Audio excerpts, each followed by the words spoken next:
السلام عليكم ورحمة الله وبركاته. حبايب قلبي عاملين ايه؟ يا رب كلكم تكونوا بخير وفي احسن حال وانتوا بتشوفوا فيديو النهاردة هنعمل مع بعض بانيه الشركات. هنعمله بطريقة سهلة جدا، لو جربتوه مرة واحدة بس مستحيل تشتروه من بره تاني. بجد سهل وبسيط جدا وطعمه تحفة واحلى كمان من الجاهز، من غير بقى من تعقيد ولا مكونات كتير. بقطعة صغيرة خالص من صدور الفراخ هتعملي كل الكمية الحلوة اللي انت شايفاها دي، وكمان سهل وبسيط جدا. نقول بسم الله الرحمن الرحيم. متنسوش تعملوا لايك للفيديو وتشتركوا في القناة. اول حاجة انا معايا دي كده المقرمشات اللي بتتباع عند العطار، بيسموها كده مقرمشات الذرة او خلطة كنتاكي. هتلاقوها كده لونها اصفر كده وخشنة كده شوية. فالاول هضربها في الكبة كده وانعمها شوية عشان كده ما تبقاش ناشفه قوي على اسناننا. تمام، يعني خلوها متوسطه، ولا هي خشنه قوي زي ما هي جايه ولا برضو تكون ناعمه خالص وبودر. عاوزينها وسط كده بتكون حلوه جدا. انا ضربتهم في الكبه الاول عشان بعد كده استخدم الكبه على طول من غير غسيل ولا حاجه، بوفر يعني على نفسي الغسيل والمواعين وكده. تمام، جبت بقى الكبه نفس الكبه اللي ضربت فيها المقرمشات دي، وجبت صدر فرخة صغير خالص يعتبر ربع كيلو او ممكن اقل كمان من ربع كيلو من البانيه، يعني ممكن تقريبا 200 جرام او ربع كيلو من صدور الفراخ. تمام، قطعته كده قطع صغيرة وشلت كده لو في اي جلدة او اي زوائد.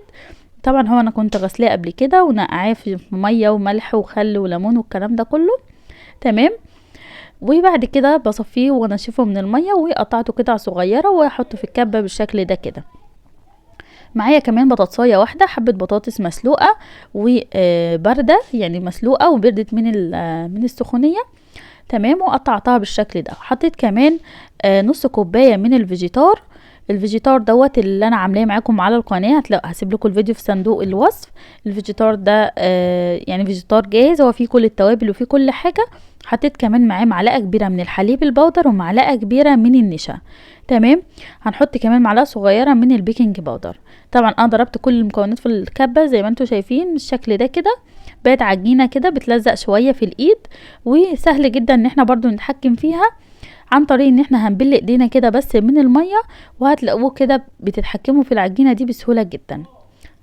هبدأ بقى اشكلها بالشكل ده، واثناء برضو واحنا بنشكلها هقول لكم برضو المكونات تاني عشان لو وقع منكم حاجه او حاجه. تمام، انا استخدمت صدر فرخه واحد حوالي ربع كيلو او اقل او اكتر زي ما انت حابه. حطيت عليه نفس كميه صدور الفراخ، نفس الكميه بتاعتها بطاطس مسلوقه ومتقطعه. تمام، وحطيت كمان نص كوبايه من الفيجيتار الجاهز، سواء هتشتريه من بره او هتعمليه في البيت زي ما انا عاملاه معاكم على القناه. وحطيت كمان معلقه كبيره من النشا ومعلقه كبيره من الحليب البودر، معلقه صغيره من البيكنج باودر عشان يكون طعمه يكون هش كده ويكون مش مكتوم معانا. تمام، طبعا الفيجيتار فيه ملح فمش محتاجه ان انا ازود ملح، ممكن تزودي كمان شويه بهارات فراخ زي ما انت حابه. بضربهم كلهم في الكبه وانزلهم كده بمساعده طبعا ايدي ان هي بتكون مبلوله بالميه. وبعد كده هبدا بشكلها ازاي زي ما انتم شايفين كده. بنعمل لها كده بنعملها كده على شكل صباع.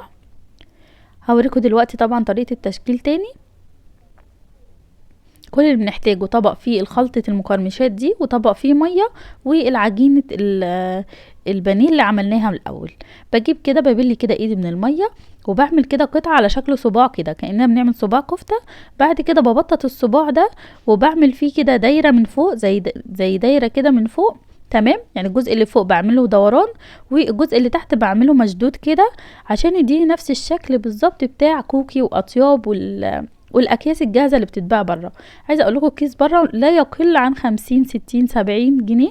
تمام، في كميه قليله خالص.